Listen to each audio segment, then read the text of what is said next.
इसमें जो घोषणाएं हुई है वो घोषणा धरातल पर कितनी उतरेगी, क्योंकि पिछले 2 साल के बजट के ऊपर हम नज़र डालें तो कितना काम हुआ ये हमारे सामने सत्ता पक्ष के जो माननीय सदस्यगण बैठे हैं वो भी जानते हैं।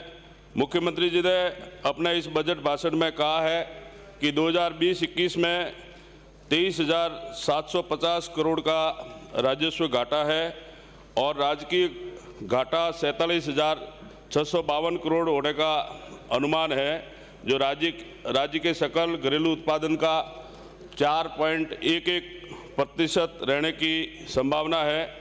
2020-21 में 2019-20 की तुलना में राज्य के सकल घरेलू उत्पादन में प्रचलित मूल्यों पर 4.11% और स्थिर मूल्यों पर 6.61% की कमी होने का अनुमान है, जबकि 2019-20 की प्रचलित मूल्यों पर 8.38% व स्थिर मूल्यों पर 5.03% की वृद्धि हुई है। माननीय सभापति महोदय, 2021-22 की कुल ऋण और अन्य दायित्व सकल घरेलू उत्पादन का 33.13% रहना अनुमानित है। इससे स्पष्ट है कि राज्य के कुल सकल घरेलू उत्पादन का 1/3 हिस्सा जो कर्ज का है, आज 2021-22 में राजस्थान के ऊपर 4,57,129 करोड़ का कर्ज होने का अनुमान है।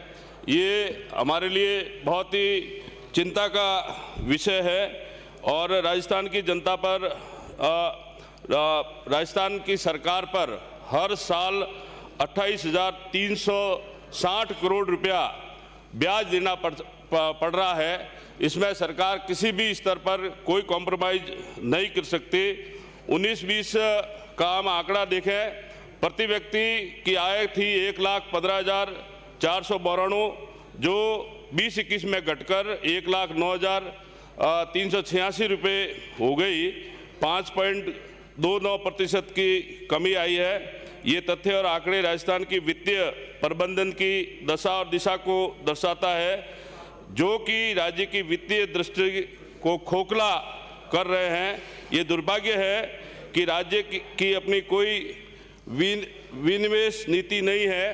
कैग 2019 के प्रतिवेदन में उल्लेखित है कि राजस्थान के 43 सार्वजनिक उपक्रमों में 1,27,000 करोड़ रुपए का विनिवेश होगा, लेकिन टर्नओवर 59,516 करोड़ का रहा है, जो सकल घरेलू उत्पादन का लगभग 8.27% है।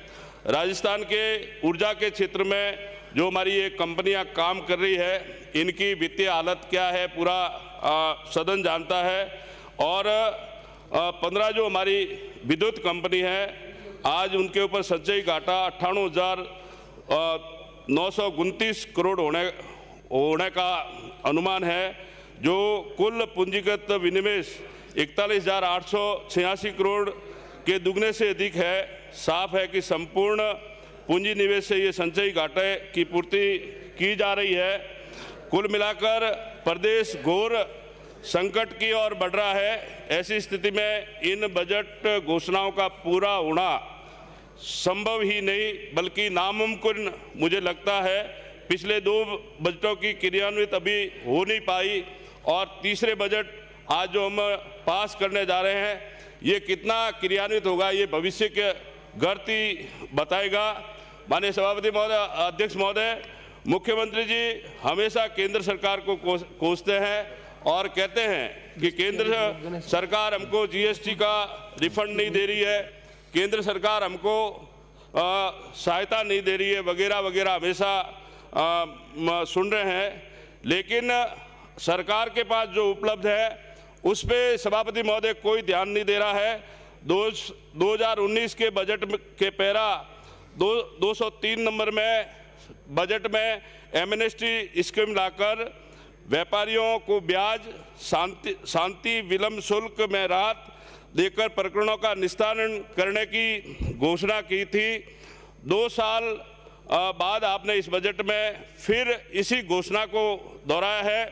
प्रदेश के अंदर वेट एंटी टैक्स के करीब 10,000 करोड़ रुपए के पुराने मामले न्यायालय के अंदर पेंडिंग है। कारोबारी अपनी एमनेस्टी स्कीम का लंबे समय से इंतजार कर रहा है। स्कीम लागू करने में 2 साल क्यों लगे? सरकार को इतने राजस्व का कितने राजस्व का नुकसान हुआ? क्या अधिकारी आपसे भी बड़े हो गए जो बजट घोषणाओं को 2-2 साल तक लागू नहीं करते, या फिर सरकार के पास जरूरत से ज़्यादा पैसा पड़ा है जो ये 10,000 करोड़ रुपए नहीं चाहिए? अगर एमनेस्टी स्कीम पहले से ही आ जाती तो सरकार को रेवेन्यू तो मिलता ही मिलता और व्यापारियों को भी इससे ज़्यादा फायदा होता, लेकिन आपको केंद्र सरकार को कोसने से फुर्सत नहीं मिलती। मैं सदन में कहना चाहता हूं कि देश में जीएसटी लागू होने के बाद में भारत सरकार के वित्त मंत्री जी ने 5 जुलाई 2019 को अपने बजट भाषण में सर्विस टैक्स, एक्साइज ड्यूटी के जितने भी डिस्प्यूट मामले थे उनको निपटाने के लिए एक एमनेस्टी स्कीम की घोषणा की और उसका नाम रखा सबका विश्वास स्कीम 2019। काम कैसे होता है, राज्य सरकार को केंद्र सरकार से सीखना चाहिए। ये सबका विश्वास स्कीम 5 जुलाई 2019 को घोषणा हुई और 1 सितंबर 2019 को ये लागू हो गई और 31 दिसंबर 2000 तक के लिए ये स्कीम का समय रखा और कुल मिलाकर 3.50 लाख करोड़ की देनदारी के प्रकरण थे। 1,84,000 मतदाता थे और 1,61,214 करदाताओं को योजना का लाभ मिलके 79,968 करोड़ रुपए का बकाये की घोषणा हुई और केंद्र सरकार को ये पैसा मिल गया। केंद्र सरकार ने करदाताओं को लाभ देने के लिए अभी 5 जनवरी 2020 को और बढ़ाया और काफ़ी लोगों को इसका फ़ायदा हुआ। और इसी तरह से इनकम टैक्स के विवादों को निपटारा करने के लिए 1 फरवरी 2020 को बजट में विवाद से विश्वास स्कीम की केंद्र सरकार ने घोषणा की। 4 मार्च 2020 को लोकसभा में बिल पेश कर दिया और 9.32 लाख करोड़ रुपए के 8.83 लाख मामले हैं और अब तक 1.2 लाख करदाता इसका लाभ लेकर केंद्र सरकार को 95,000 करोड़ रुपए का राजस्व का प्राप्त हुआ। और अब की बार 2021 के बजट में केंद्र सरकार ने फिर एक स्कीम घोषणा की और हमारे यहाँ ये योजना अभी तक लागू बन नहीं पाई। अधिकारियों के उदासीनता और लापरवाही का नतीजा है कि केंद्र ने जो हमको ग्रांट और ऐड मिलनी चाहिए वो नहीं मिल रही है।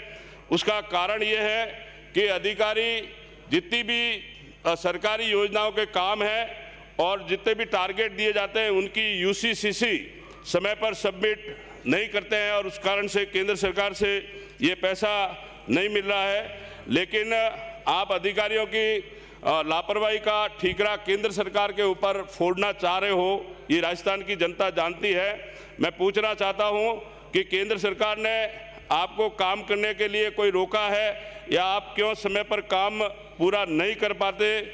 मैं सभापति महोदय आपको बता दूं कि आपने 2013 में जो बजट पेश किया उसमें बिजली, पानी, सड़क, शिक्षा और स्वास्थ्य के क्षेत्र में बम्पर घोषणाएं हुई और 2013 में चुनाव से पहले कांग्रेस को पता था कि हमारी सरकार आएगी। गांवों के अंदर इन्होंने कैंप लगाए, वृद्धावस्था हो, विकलांग हो या विधवा पेंशन हो। पहले उसमें एक पात्रता थी कि किसी, ये तो सभापति महोदय श्री अविनाश, अरे मुझे बोलना है सर, 2 मिनट, इसमें समय की सीमा है। इसमें ये पात्रता थी कि जैसे ही विधवा का बेटा 18 साल का हो जाएगा तो पेंशन से उसका नाम हट जाएगा।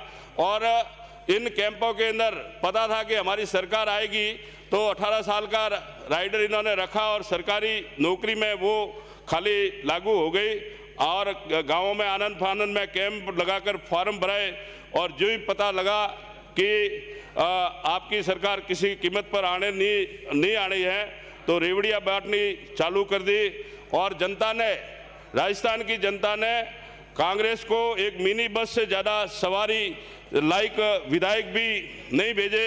ये तो भला हो पायलट साहब का जिन्होंने 5 साल मेहनत की और पार्टी को खड़ा किया और 21 से 100 तक इस सरकार में उनकी मेहनत से पहुंचाया है।